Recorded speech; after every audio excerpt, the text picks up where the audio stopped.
En la madrugada del 24 al 25 de diciembre del año -33 a.C., nació Jesús de Nazaret, en un establo lleno de bestias, pero a ese establo le llamamos portal.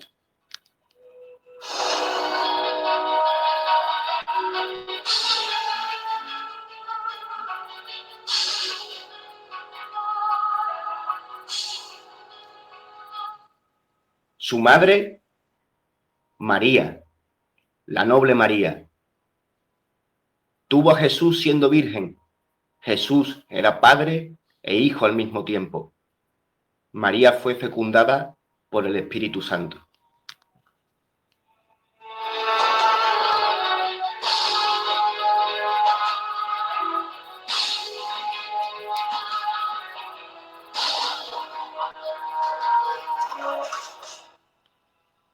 Ciertos séquitos de hombres magos, del cual sabemos sus nombres, Melchor, Gaspar y Baltasar, sabemos hasta sus países de origen, Siria, Persia y Etiopía.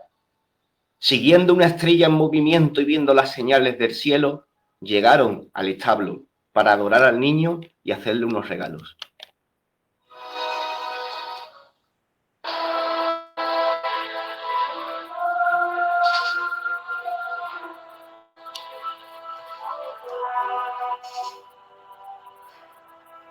Los pastores, según las fuentes del Evangelio, que en Palestina, aunque sea desierto, por la noche refresca un poco, y más en invierno, pues en esta historia los pastores dormían al raso porque habían elegido esas fechas del año para hacer transhumancias con sus rebaños. Y los ángeles le avisaron de que el Rey Dios había nacido y los pastores también fueron a adorarlo.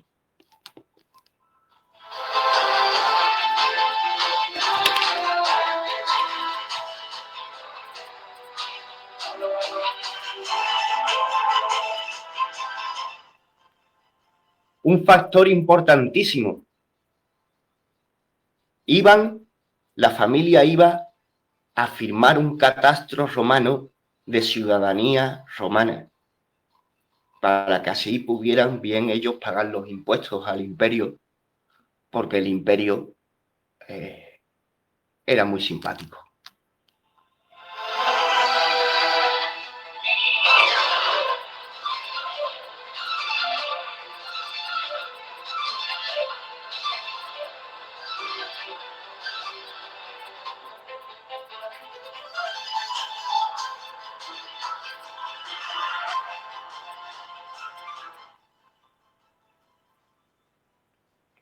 A los 33 años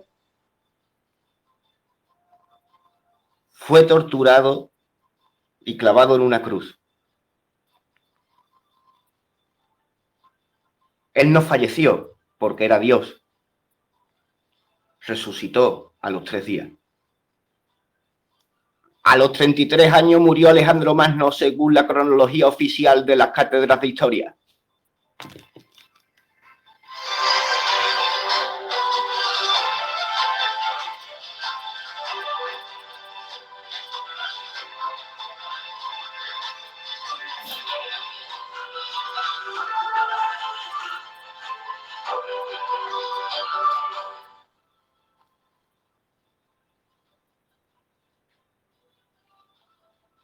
A comienzos del siglo XVII, en el año 1650, el clérigo irlandés Jacobus Userius, eso es en latín, en irlandés sería Jacob User, escribió el libro Los Anales del Mundo, y haciendo cálculos impresionantes, en el 1650 este clérigo irlandés llegó a una conclusión de que la creación de la Tierra fue en el anochecer previo al domingo 23 de octubre, o sea, eso son palabras literales, o sea, el sábado 22 de octubre a las 6 en punto p.m. del 4004 a.C. Y, por consecuencia, la expulsión de Adán y Eva el 10 de noviembre de ese mismo año. Qué poco duraron.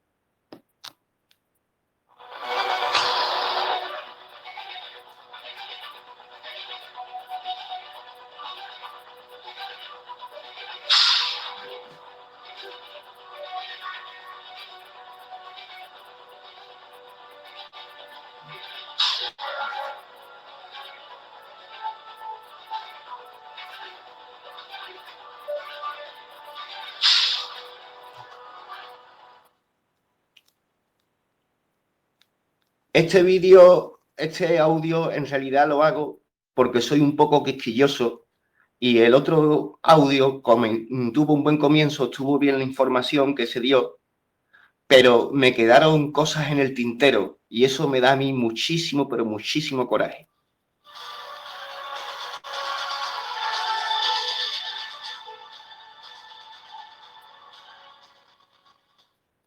Pero sí se pudo hacer un esbozo de lo que ciertas facciones de la nomenclatura Beres y Payo nos representan. Llegamos a hablar de los loteros y lo definimos un poquillo bien, pero se podría haber dicho algo más. Se podría haber contado cómo los campesinos del antiguo Egipto se esforzaban muchísimo, muchísimo en ahorrar platita para poder comprar un papiro en donde estuviera escrito el libro de los muertos, el conjuro del libro de los muertos, en donde te pesan tu corazón con una pluma de la diosa Maat y está allí el cocodrilo, está allí Thoth, y tu corazón no puede pesar ni más ni menos que esa pluma.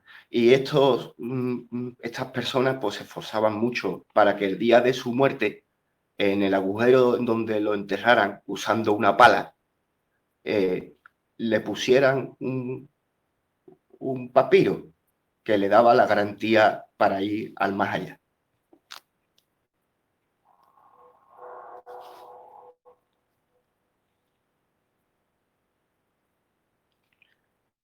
Luego se puso la moda de las dos moneditas en los ojos. Dos moneditas en los ojos para pagar, para ir al más allá. Hay un barquero que te lleva, se llama Caronte, y tiene dos perros muy furiosos, que están por ahí también. Y el caso es que para llevarte pues, al barquero pues, hay que pagarle con dos monedas. Y vemos cómo esto calzaba muchísimo con la historia que contamos de las loterías que hacían los clérigos del norte de España para que, como había muy poco espacio en la catacumba, pues porque iban a entrar todos, ¿no? Y claro, ese lugar era un lugar como más exquisito para ir en una línea directa, ¿no? En una línea directa hacia el paraíso de vuelta.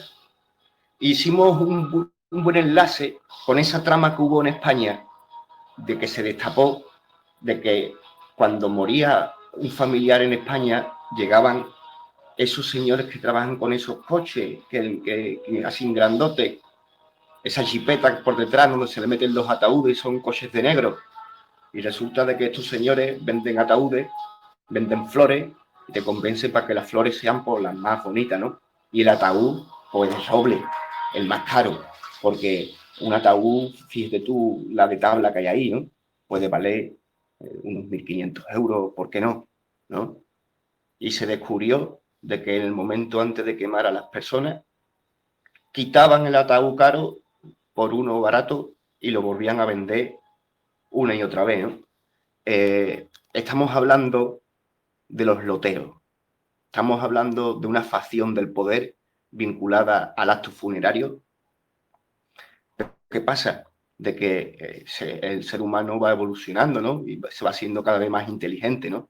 Entonces, ¿por qué no vender seguros de vida cuando el traje que necesitas es el mismo traje que para conducir la furgoneta del ataúd? Un traje negro, una corbata negra, ¿no? ¿Por qué no?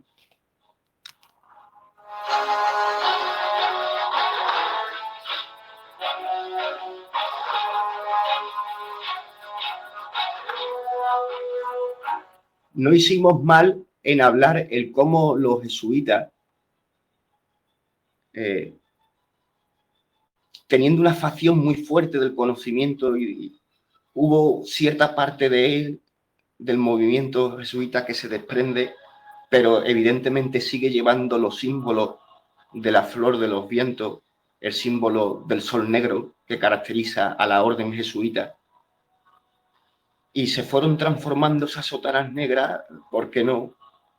Si al final el traje también vale, en esos famosos Men in Black, en la CIA, la KGB, traje negro, corbata negra, jipeta negra, gafas de sol, ¿qué más da?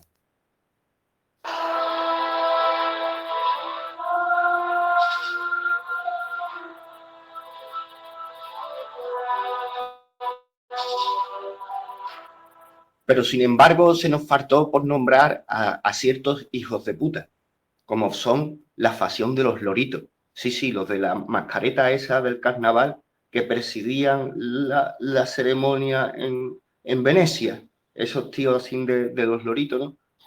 Y resulta de que en la peste hubo una epidemia en la Edad Media en donde se cerraban las ciudades, llegaban los loritos a querer curar a la gente, pero no había forma.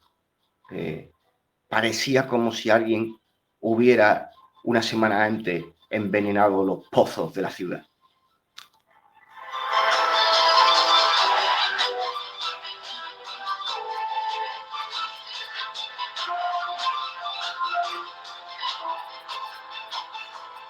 Y como las cosas se van modernizando y explota una central nuclear llamada Chernóbil, en donde allí hubo una catástrofe tan dura, tan dura, tan dura, tan dura, tan dura, porque las centrales nucleares y las bombas atómicas son tan reales y están tan a la orden del día, que es bien sabido que ahí, pues como que no podía crecer la hierba en los 4.550 m de era, ¿no? Os invito a ver los documentales de cómo beben en los charcos los lobos salvajes de Chernobyl. Pero es que no es por eso, es porque es la moda. Los trajes que llevaban, esos trajes de bolsas de basura, conjuntaban con la mascareta de lorito. Entonces era muy importante de que ellos estuvieran por ahí como organizando el tema, ¿no? Así con unos fluorescentes, ustedes para allá, para la izquierda, ustedes para allá, para la derecha, ¿no? Y claro, los loritos van cumpliendo bien su función. Y claro, ese el traje radiactivo, pues, ¿por qué no se van ellos a especializar en cosas como la quimioterapia? ¿Por qué no van a fomentar la eutanasia si luego la eutanasia se puede llevar también los loritos con los loteros, ¿no? Son primos hermanos, ¿no? Y llevan, no, esta gente no llevan el traje parecido, esta gente llevan un poco un traje más de carnaval estrafalario, pero son primos y no se llevan tan mal, ¿no? Y claro, a mí me quedaron cosas en el tintero y por eso hago estas cosas, ¿no?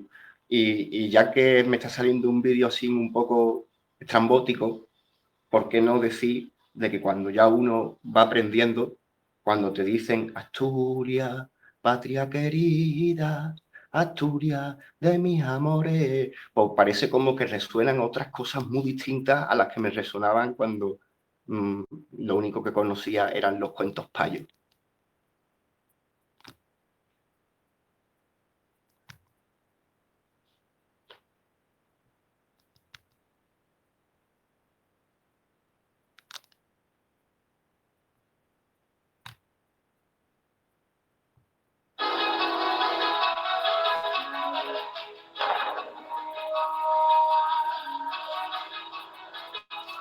Y es que a mí lo que me pasa es que no quería que me quedara nada en el tintero.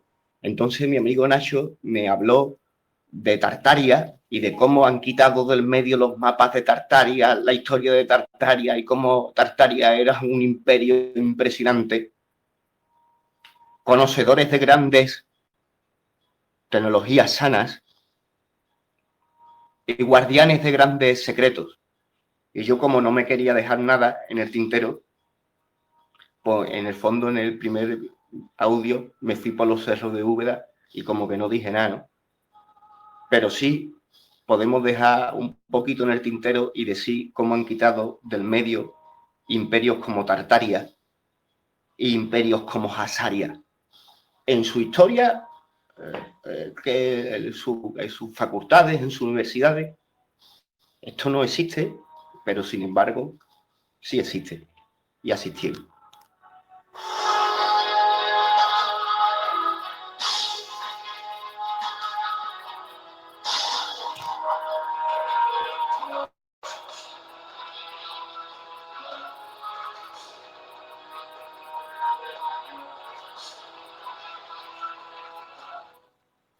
Y es que yo no llego a entender cómo se me pueden llegar a olvidar en algunos momentos, en algunos discursos, unos datos tan importantes, porque me llegué a atrever de hablar de cuando los castellanos llegan a las Islas Canarias, me hablé de las pirámides chiquititas que tienen en medio de las montañas, hablé que la monarquía guanche tenía un aspecto diferente al pueblo, y conté cosas, pero sin embargo se me olvidó decir de que la corona de Castilla llevaba sacerdotes vascos para poder hablar en guanche con la realeza. No en guanche, sino de que usaban cierto sentimiento de parentesco de la lengua, del euskera, con el guanche, para poder tener un encuentro ahí gracias al lengua.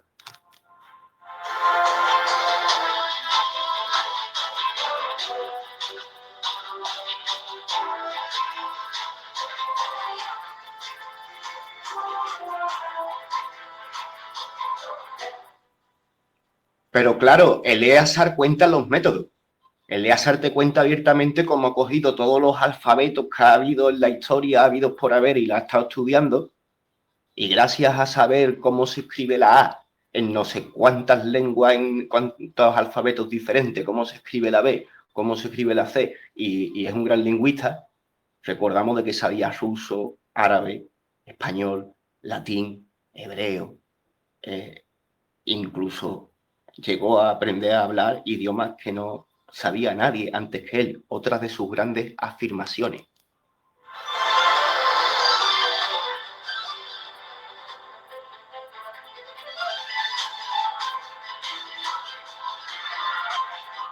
Oye, y el método funciona, porque yo he empezado a hacer mis pinitos y he llegado a ciertas conclusiones como que no sabían el significado de equivalión, y con el método de comparativo de lengua pues descubro bien cuál es el significado, me he dado cuenta cuál es el significado de la ciudad de Vigo, y me he dado cuenta de que el método funciona y es verdadero. O sea, es muy bueno eso ya que está diciendo, una gran pista. Lo que luego me sorprende a mí es la dificultad que tenemos al encontrar, al querer buscar esas escrituras en la piedra, porque lo están destrozando todo. ¿Y en dónde tienen eso? ¿Dónde están? ¿Dónde están esos papiros? ¿Dónde podemos estudiar libros?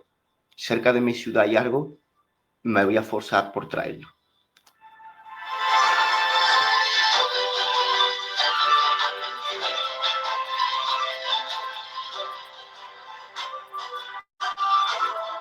Yo en mi sospecha creo que simplemente Eleazar, bueno, simplemente no, Eleazar era el último de los Romanov, y sabemos que los Romanov era una dinastía muy pintoresca, y se puede estudiar porque es una pieza clave y fundamental en la historia, la dinastía Romanov, que comenzó con Iván el Terrible.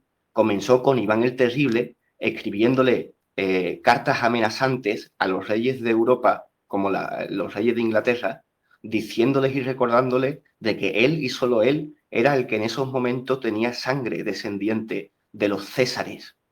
Claro, hablando un lenguaje entre reyes que entre reyes comprendían, y los demás como que no entendemos mucho, pero las piezas empiezan a encajar.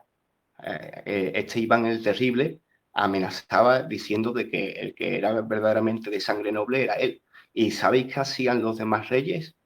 Se quedaban con la boca callada, no les respondían.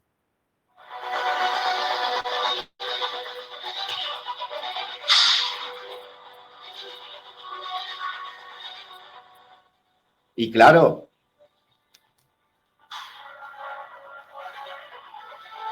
si Romanov, el plural en ruso, es esa V que hay al final, y Romanov significa romanos, romanos, los zares romanos en Rusia, pues uno empieza a ver de que aquí hay gatos encerrados, ¿no? Y Eleazar era el último de los romanos.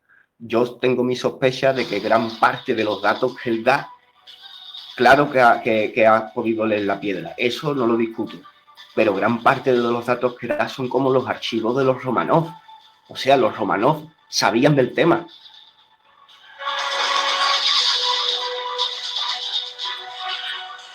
Y amenazaban con contar todas las mentiras que durante siglos habían estado el Vaticano usando para lavarle el cerebro a la gente, a toda Europa.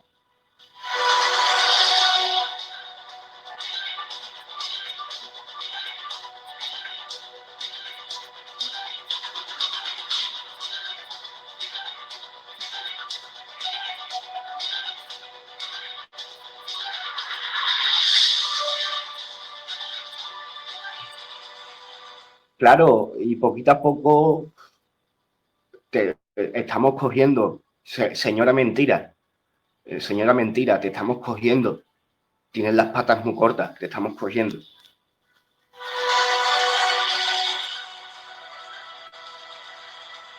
Luego hay en la historia oficial emperadores imbéciles como Calígula, pero a mí, sin embargo, cuando era pequeño le tenía cierta simpatía, no porque yo sea tan sádico ni nada, sino porque en verdad fue una persona que ponía en evidencia la estupidez del sistema, ¿no? Y el control mental.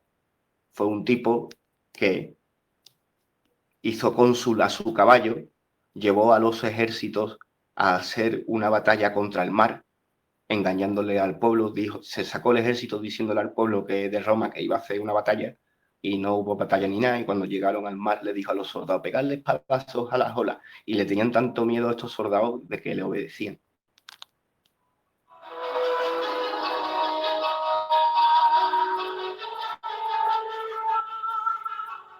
Lo genial de Calígula es que, vale, tío, era descendiente de los César, Kaiser, eran descendientes de los que mandamasen.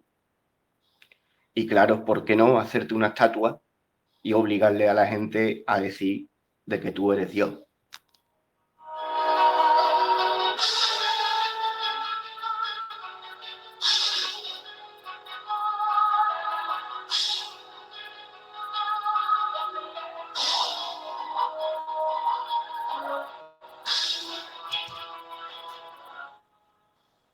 Otra fecha exacta, como le gustaba a Jacobus Userius, que en el 1650 escribió el libro de los Anales del Mundo y llegó a la conclusión de que el 23 de octubre, el 22 de octubre a las 6 de la tarde del 4004 a.C. se creó el mundo. Otra fecha exacta, como le gusta a mi amigo Jacobus Userius. Resulta que el 14 de mayo de 1643 nació Luis XIV, rey de Francia, el Rey Sol. Este no es el que ponen en la guillotina, el que ponen en la guillotina es a Luis XVI. Este es Luis XIV, el Rey Sol. El de la guillotina fue en el 1789 y es como el nieto de este.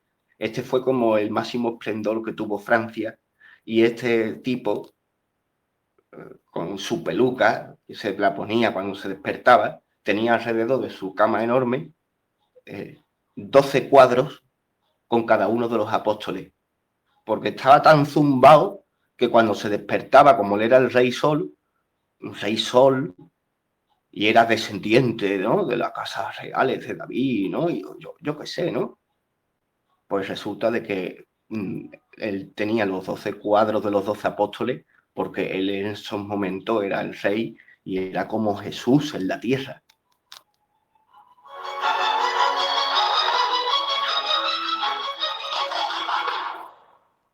Qué raro, ¿no?, que a unos emperadores les dé por ser dioses en la tierra, ¿no? Seres excepcionales, ¿no? Es algo muy raro, ¿no? El rey Dios. No, no, ¿qué estás diciendo? No, que te estamos cogiendo mentira.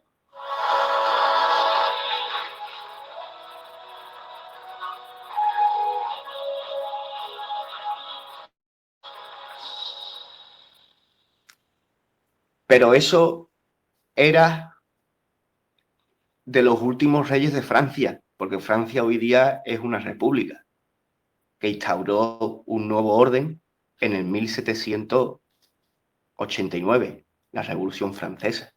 Libertad, fraternidad, viva los masones.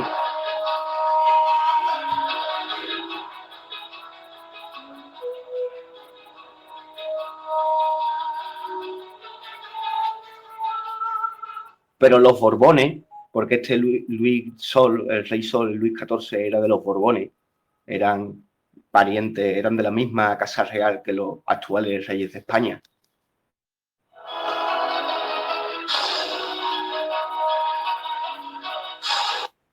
No eran los primeros reyes de la Francia. Los primeros reyes de la Francia, el primer rey de Francia fue Clodoveo y era de la tribu de los francos.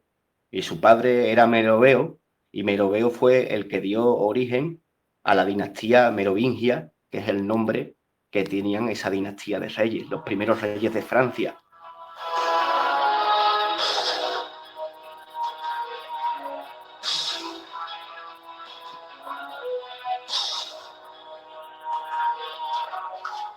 Y ahora mismo en mi mano tengo el Enigma Sagrado. El Enigma Sagrado, que es un libro escrito por Wilhelm Reich. No sé decir bien el nombre, pero es un libro súper famoso porque es el libro del que hizo un plagio luego Dan Brown para escribir el Código Da Vinci. Era un libro un poquito más antiguo, pero muy famoso y muy potente, de historietas, llamado El Enigma Sagrado. Un bestseller súper famoso, ¿eh?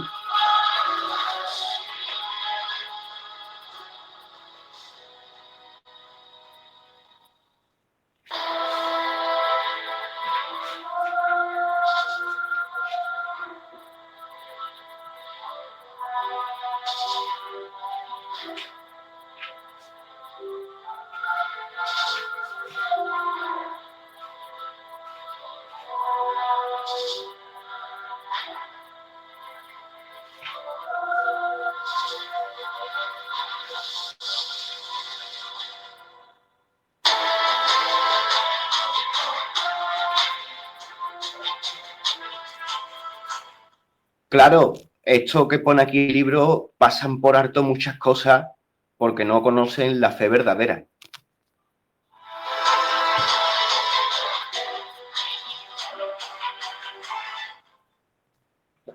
Capítulo 9. Los monarcas melenudos. A estas alturas, desde luego, ya habíamos estudiado la dinastía merovingia en la medida de lo posible. La dinastía merovingia nació de los sicambros, una tribu del pueblo germánico que recibía el nombre colectivo de franco. Entre los siglos XI y VII, los merovingios gobernaron grandes extensiones de los que actualmente son Francia y Alemania. El periodo de su ascendente, que coincide con la época del rey Arturo, constituye el marco de los romances sobre el Santo Grial.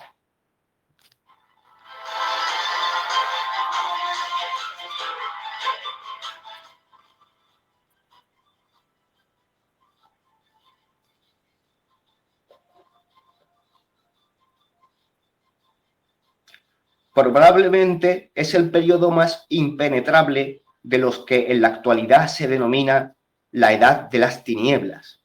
Pero descubrimos que la Edad de las Tinieblas no había sido verdaderamente tenebrosa, al contrario, pronto se hizo evidente que alguien la había oscurecido de forma premeditada, en la medida en que la Iglesia de Roma ejercía un auténtico monopolio del saber, y especialmente en la escritura. Los testimonios que se conservaban representaban ciertos intereses creados.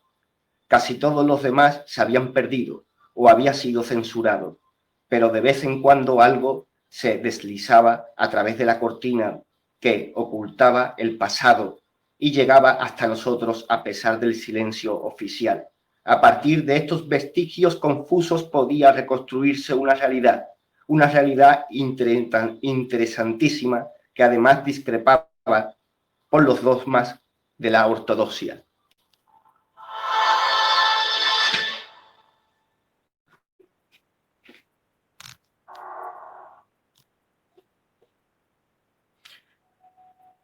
Nos encontramos con diversos enigmas envolvían los orígenes de la dinastía merovingia. Generalmente pensamos que una dinastía es, por ejemplo, una familia o casa gobernante que no se limita a suceder a otra familia o a casa de las mismas características, sino que su sucesión es fruto de haber desplazado, depuesto, suplantado a sus predecesores.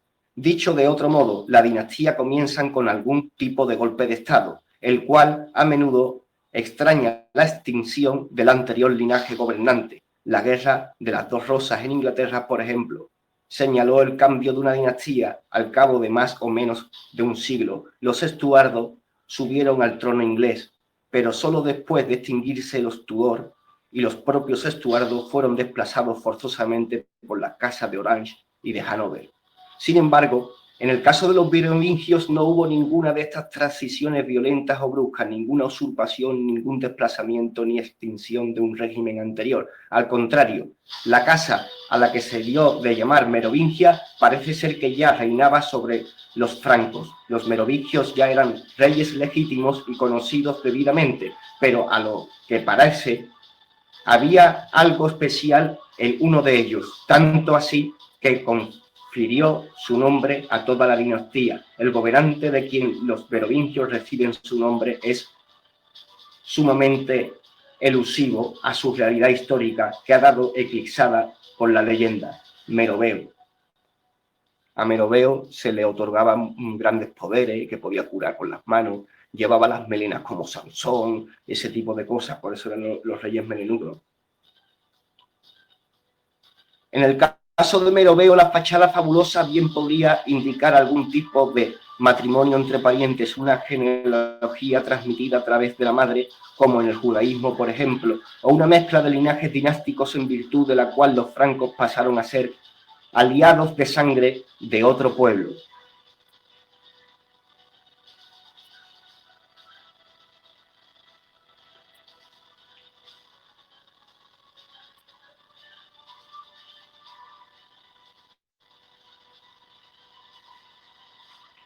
La parte final de este capítulo. Encontramos poca información verificable sobre los verdaderos orígenes de los merovingios. Ellos mismos afirmaban ser descendientes de Noé, al que consideraban más exclusivo que a Moisés, como la fuente de toda la sabiduría bíblica, lo cual constituye una postura interesante que volverían a flotar en la superficie de 1000 años más tarde en la francmasonería europea. Los merovingios también afirmaban ser descendientes directos de la antigua Troya, lo cual, sea cierto o no, serviría para explicar el hecho de que en Francia existan nombres troyanos como Troyes y París. Qué curioso, ¿no? Que la capital de Francia se llame como uno de los hijos del rey de Troya. No es nada curioso. Desde la historia de los veris y de los payos se afirma de que la Troya de la que se habla está en Francia. Un beso y un abrazo y gracias por ser mis amigos.